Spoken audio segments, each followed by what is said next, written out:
Hello guys, मेरा नाम निखिल वर्मा है एंड मैं आप लोगों का स्वागत करता हूं अपने YouTube channel Nikhil coding live पे। तो आज हम लोग इस वीडियो में जानेंगे कि जो JSON होता है वो क्या होता है और इसको हम किस लिए यूज करते हैं।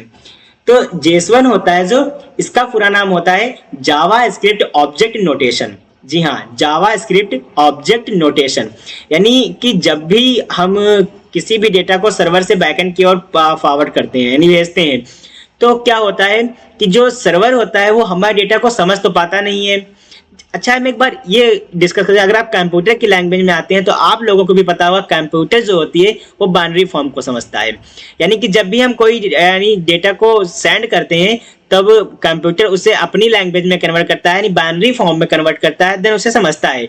सेम प्रोसेस इसमें भी होता है।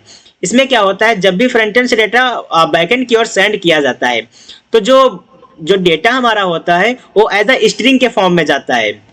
आप लोगों पढ़े होंगे, अगर प्रोग्रामिंग के लाइन में अगर आए हैं तो आप लोग जानते होंगे कि स्ट्रिंग क्या होती है, यानी जो दो कोटेशंस के बीच में होती है वो हमारी स्ट्रिंग होती है।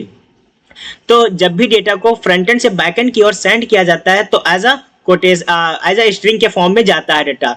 अब सर्वर तो स्ट्रिंग को समझ नहीं पाता है, क्योंकि जब भी हमारा सर्वर पर डेटा रन होता है वो दो ही फॉर्मेट में डेटा को वो सर्वर जो होता है दो ही फॉर्मेट में डेटा को समझ पाता है, एक तो ऑब्जेक्ट को, एक तो JSON फॉर्मेट में और एक तो अगर हम कोई भी डेटा सर्वर तक भेजते हैं तो सर्वर को समझने के लिए उसको JSON का यूज करना पड़ेगा।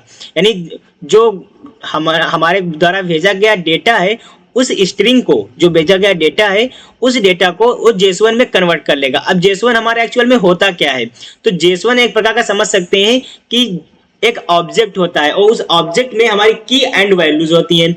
यानी कि जो भी डेटा हमारा स्टोर होता है वो की और वैल्यू के फॉर्म में स्टोर होता है और की और वैल्यू हमारे ऑब्जेक्ट में होते हैं। तो अगर इस प्रकार से समझे तो जो हमारा सर्वर पे जो डेटा स्टोर होता है वो एक JSON फॉर्मेट में यानी ऑब्जेक्ट फॉर्मेट में डेटा स्टोर होता है। अब जब भी हमें डेटा को एक्सेस करना होता है, हमने स्टोर तो कर दिया, अब यहाँ से गया वहाँ JSOन फॉर्मेट में कन्वर्ट किया और वहाँ पे स्टोर हो गया। अब जो डेटा स्टोर है वो JSOन फॉर्मेट में स्टोर है।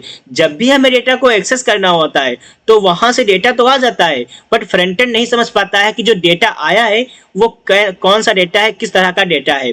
तो इसलिए हमें stringy.py को stringify करके एक मेथड्स होता है जावास्क्रिप्ट में, जिसका यूज करके हमें जो डेटा होता है जो फ्रंट एंड होता है उसको बताना पड़ता है कि जो डेटा आया है वो JSON फॉर्मेट में है, उसको कन्वर्ट करो स्ट्रिंग फॉर्मेट में। तो ये हमारा होता है JSON format. Thank you so much guys.